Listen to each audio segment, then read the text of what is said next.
Hi everyone, this is Veronica. आज का topic हमारे डिस्कशन का है कॉर्बेट राजाजी रिजर्व्स पे। बिकॉज अब क्या कहा गया है कि ये जो टाइगर रिजर्व्स हैं ये ओपन रहेंगे अराउंड द ईयर, लेकिन एक्सपर्ट्स का मानना है कि इससे टाइगर्स को थ्रेट हो सकती है उनके ब्रीडिंग सीजन पे। तो पूरा क्या मसला है ये हम डिटेल में डिस्कस करेंगे। अगर आपकी कोई भी क्वेरी हो आप मुझसे कनेक्ट कर सकते हैं, because I feel together we can make a huge difference. चाहे फेसबुक पे, इंस्टाग्राम पे या टेलीग्राम पे। पीडीएफ जो है वो आपको सिर्फ और सिर्फ मेरे टेलीग्राम चैनल पे ही मिलेगा। अब देखिए, प्रोजेक्ट टाइगर अगर आप जानते हैं तो बहुत ही सक्सेसफुल प्रोजेक्ट रहा है इंडिया में, और यहाँ पे भी हम टाइगर्स को लेकर उनके ब्रीडिंग सीजन पे भी बात करेंगे। अब जो टाइगर रिजर्व्स हैं ये दो, कॉर्बेट और राजाजी, उत्तराखंड में हैं, ये आपको मालूम होना चाहिए। और अब ये पूरे साल टूरिज्म के लिए खुले रहेंगे। पहले क्या होता था कि कुछ महीने के लिए इनको बंद किया जाता था। अब देखिए, जो ये रिजर्व्स हैं 4 से 5 महीने हर साल मॉनसून के टाइम पे बंद रखे जाते थे। मॉनसून यानी रेनी सीजन में इनको बंद कर दिया जाता था। लेकिन अब जब ये स्टेटमेंट आई है कि अब इसको रेनी सीजन में भी ओपन रखा जाएगा, तो एक तरह से एक डिबेट शुरू हो गया। कुछ लोग बोल रहे हैं सही है और कुछ लोग बोल रहे हैं ये गलत है, ऐसा करना गलत है। तो हम दोनों ही पहलू देख लेंगे। पहले तो आप इनका लोकेशन देख लीजिए। ये आपका आ गया राजाजी नेशनल पार्क, ये आ गया आपका जिम कॉर्बेट नेशनल पार्क। अभी तक राजाजी का जो झिलमिल और कॉर्बेट का ये आपका झरिरना जोन्स जो थे ये पूरे साल के लिए खुले रहते थे, लेकिन बाकी के जो जोन्स थे जैसे विजरानी जोन है उसको 4 महीने के लिए बंद कर दिया जाता था, लाइक 15 जून से 15 अक्टूबर तक। और बाकी का जो कॉर्बेट राजाजी है वो शट रहता था टूरिज्म के लिए 15 जून से नवंबर तक। तो यहाँ पे कोई भी टूरिस्ट जो है वो विजिट नहीं कर सकता था। अगर आप राजस्थान की बात करें, एक तो उत्तराखंड की अगर आप देखेंगे तो यहाँ पे बारिशें भी बहुत होती हैं। टूरिज्म अगर होगा भी तो गाड़ियाँ कैसे आगे जाएंगी, लोग कैसे मैनेज करेंगे, तो इसलिए भी इसको टूरिज्म के लिए बंद किया जाता था। लेकिन अगर आप राजस्थान में देखेंगे जहाँ पे बहुत ही कम बारिश होती है, जैसे रणथंबोर वाला नेशनल पार्क जो हो गया, वो 9 मंथ्स ओपन रहता है अक्टूबर से जून के बीच में। हाई मानसून असम में होता है, काजीरंगा वाले एरिया में, काजीरंगा नेशनल पार्क है, तो उसको प्रैक्टिकली शट डाउन करना पड़ता है 6 मंथ्स के लिए, मई से अक्टूबर। तो आप यहाँ पे देख रहे हैं कि रेन की वजह से कुछ नेशनल पार्क्स को टूरिस्ट के लिए बंद करना पड़ता है। डिपेंड कहाँ पे कितनी बारिश होती है। राजस्थान में नहीं होती तो वो ज़्यादा देर तक खुला रहता है। काजीरंगा में बहुत बारिश होती है तो उसको प्रैक्टिकली उसको बंद करना पड़ता है। अब यहाँ पे बात हो रही है टाइगर ब्रीडिंग की।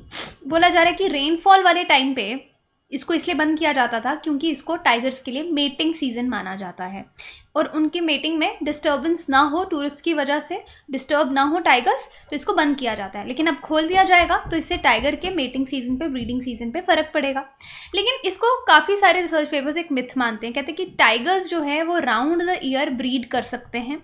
अगर उनका जैसे ईस्ट्रस साइकिल अगर आप देखेंगे 21 डेज़ की है, तो इनफैक्ट अगर उनका एक बर्थ, वो अगर एक कब को बर्थ देते हैं जो कि स्टिल बर्थ है, कि बच्चा जो है कब जो है वो सर्वाइव नहीं किया या प्री मैच्योर डेथ हो गई कब्ज के, तो भी with in a month tigress जो है वो ईस्ट्रस हो गया सेक्सुअली रिसेप्टिव होना, कि 21 डेज में वो सेक्सुअली रिसेप्टिव हो जाती है। तो पूरा साल ही टाइगर्स का मतलब आप समझ सकते हैं कि जो रिप्रोडक्टिव साइकिल है, ऐसा ब्रीडिंग सीजन जो है वो कुछ बंद नहीं होता, कुछ पर्टिकुलर ब्रीडिंग साइकिल नहीं है। लेकिन कुछ रिसर्च पेपर्स कहते हैं कि रेनफॉल में ब्रीडिंग जो है वो ज़्यादा होती है।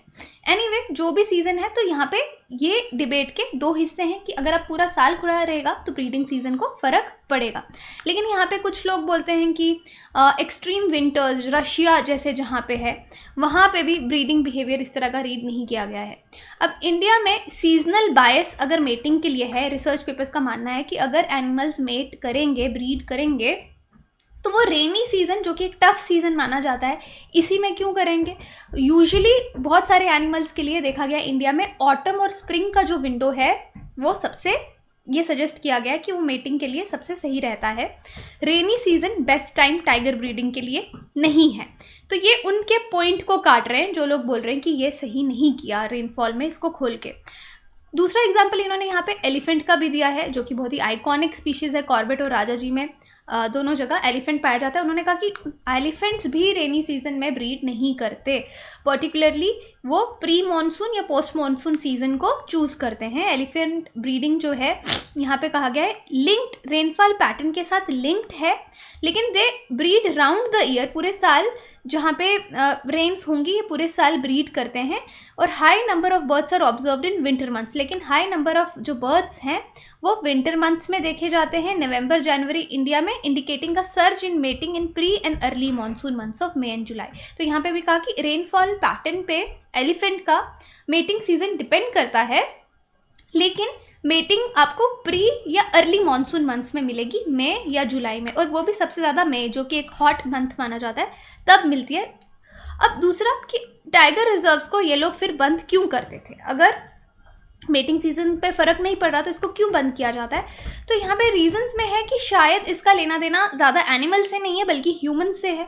ट्रॉपिकल फॉरेस्ट है, बहुत ज़्यादा एक्सेसिबल मानसून में नहीं होगा, बहुत ज़्यादा रेनफॉल्स हो जाएंगी, रास्ते प्रॉपर नहीं रहेंगे, लोग अंदर कैसे जाएंगे, जो फॉरेस्ट गार्ड्स हैं उनके लिए भी मुश्किल हो जाएगा, बिकॉज बहुत ज़्यादा अंडर ग्रोथ होती है यहाँ पे, और मूवमेंट इतनी आसान नहीं होती, ट्रैक्स पे जाना इतना आसान नहीं होता।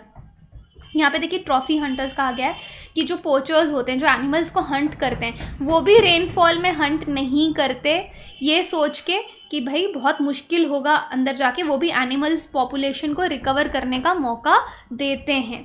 दूसरा रीज़न है वाइल्ड लाइफ को कि अक्रॉस द वर्ल्ड से हो सकता है कि ये फेनोमेना हमने लिया हो, जैसे येलोस्टोन फर्स्ट नेशनल पार्क है यूएस में अराउंड द वर्ल्ड, वो भी विंटर के मंथ में स्नो सीजन में उसको बंद कर दिया जाता है। उसके बाद in north rainy months are most challenging, और नॉर्दर्न इंडिया की बात करें तो जो रेनी मंथ्स हैं वो बहुत ज़्यादा चैलेंजिंग होते हैं। 2019 में मॉनसून आपने देखा कि धनखाड़ी नाला जो है फ्लो करता है रामनगर कॉर्बेट रोड से, उसकी वजह से एक टूरिस्ट कार ही वो पूरी पानी में चली गई। तो इस तरह का कोई इंसिडेंट ना हो, टूरिस्ट की सेफ्टी के लिए भी इसको बंद किया जाता है। अब दूसरी बात है कि अगर हमने इस बार सोचा है कि अभी ये राउंड द ईयर इसको खुला रखा जाएगा, तो हमको इंफ्रास्ट्रक्चर डेवलप करना चाहिए। अगर पानी की वजह से इतनी रुकावटें आती हैं, why not invest in stay open, कि हम इसको खुला भी रखें, टूरिज्म से इकोनॉमी का रेवेन्यू तो आपका आएगा ही आएगा, और आपका जो पूरा डेवलपमेंट है वो भी होगा। अब देखिए डिफ़िकल्ट है इन एरियाज़ को डेवलप करना, उस तरीके का इंफ्रास्ट्रक्चर रोड्स डेवलप करना, लेकिन इम्पॉसिबल नहीं है। लेकिन यहाँ का जो टोपोग्राफी है वो थोड़ा डिफ़िकल्ट है। अगर आप नंबर ऑफ़ सर्दर्न रिजर्व्स देखेंगे, जैसे नागरहोले हो गया, बांदीपुर हो गया, इन्होंने बहुत ज़्यादा इन्वेस्ट किया है टूरिस्ट को लाने के लिए, पूरे साल के लिए कंस्ट्रक्शंस की हैं, लेकिन उत्तराखंड के फॉरेस्ट में कंस्ट्रक्शन करना थोड़ा सा डिफ़िकल्ट है। और दूसरी बात, टाइगर ब्रीडिंग जो है सिर्फ और सिर्फ ये इकलौता कंसर्न नहीं है, यहाँ पे और भी बहुत सारे स्पीशीज़ हैं जो इस एरिया में पाए जाते हैं जो रेनी मंथ्स में। अब टाइगर पे तो हम बोल रहे हैं कि एक पेपर बोलता है कि हाँ रेनी सीजन में ही मेट करते हैं, दूसरा बोलता है कि नहीं राउंड द ईयर करते हैं क्योंकि 21 डेज़ का में इनका स्ट्रेस स्पिरिट आ जाता है। तो यहाँ पे टाइगर ही इकलौती स्पीशीज़ नहीं है, और भी बहुत सारे जानवर हैं जो कि रेनी मंथ्स में ब्रीड करते हैं और इकोलॉजिकल बैलेंस जो पूरे एरिया का है वो बना के रखते हैं, फूड चेन जो बना के रखते हैं, पेक स्पीशीज़ को सपोर्ट करते हैं। तो हमको उन एनिमल्स को भी देना है, रिकवर करने का मौका देना है। और बहुत एक स्टडी ये भी दिखाती है कि अगर टूरिस्ट व्हीकल्स बार बार इस एरिया में आती रहेंगे और हम इनको ब्रेक नहीं देंगे, तो जो टाइगर्स हैं उन पे बहुत हाई स्ट्रेस पड़ता है। इस तरह का स्ट्रेस एनिमल्स में देखा गया है जो उनके लिए सही नहीं है, इसलिए थोड़ी देर बंद करना चाहिए ताकि उनको हम थोड़ा सा रिकवरी का टाइम दें। While opening parks to tourists in the rainy months will not hamper breeding prospects of the tiger, तो कहा है कि चलिए कि अगर हम ओपन रख रहे हैं, ब्रीडिंग को फ़र्क नहीं पड़ेगा, लेकिन फिर भी नेशनल एनिमल यहाँ पे रिस्क में आएगा। जैसे मैंने कहा कि ट्रॉफी हंटर्स जो हैं रेनी सीजन में नहीं जाते कि काफ़ी डर्टी होता है, लेकिन इंडिया में पोचर्स इतना ज़्यादा सोचने वाले नहीं हैं, तो ये मॉनसून को एक अपॉर्चुनिटी मान के चले जाएंगे क्योंकि आपने टूरिज़्म के लिए इस एरिया को ओपन कर दिया। जितने आपके गार्ड्स हैं, पेट्रोलिंग गार्ड्स हैं, वो टूरिस्ट की सेवा में लग जाएंगे, टूरिज़्म वाले कामों में लग जाएंगे और इतना पेट्रोल नहीं कर पाएंगे, और फिर जो पोचर्स हैं उनको मौका मिल जाएगा कि चलिए हंटिंग जो है, पोचिंग जो है वो शुरू की जाए। तो यहाँ पे अगर हम इसको पूरे साल के लिए ओपन रख रहे हैं तो यहाँ पे बहुत ज़्यादा विजिलेंट रहने की ज़रूरत है। तो ये पूरा अभी तक का टॉपिक था, ये एक फैक्ट है नॉर्मल आपके लिए मैंने यहाँ पे डाला है कि टाइगर्स जो हैं इनको लायंस के साथ ब्रीड करा के देखा गया, और जब इनको टाइगर्स को मेट करवाया लायंस के साथ तो इनका एक इनफर्टाइल ऑफस्प्रिंग आया, यानी जो इससे जो ऑफस्प्रिंग पैदा हुआ वो इनफर्टाइल था। इनफर्टाइल का मतलब है कि वो आगे रिप्रोड्यूस नहीं कर सकता। जब अब देखिए मेल लायन था, उसको फीमेल टाइगर के साथ हमने क्रॉस करवाया, तो उससे बना आपका जो एनिमल बना उसको लाइगर कहा जाता है। लाइगर जो होते हैं ये साइज़ में बहुत बड़े होते हैं, they can grow up to 3.5 metre, और इनका वेट जो है 450 केजीज तक जा सकता है। फिर हमने मेल टाइगर को क्रॉस करवाया फीमेल लायन के साथ, तो यहाँ पे जो बना वो बना टाइगन।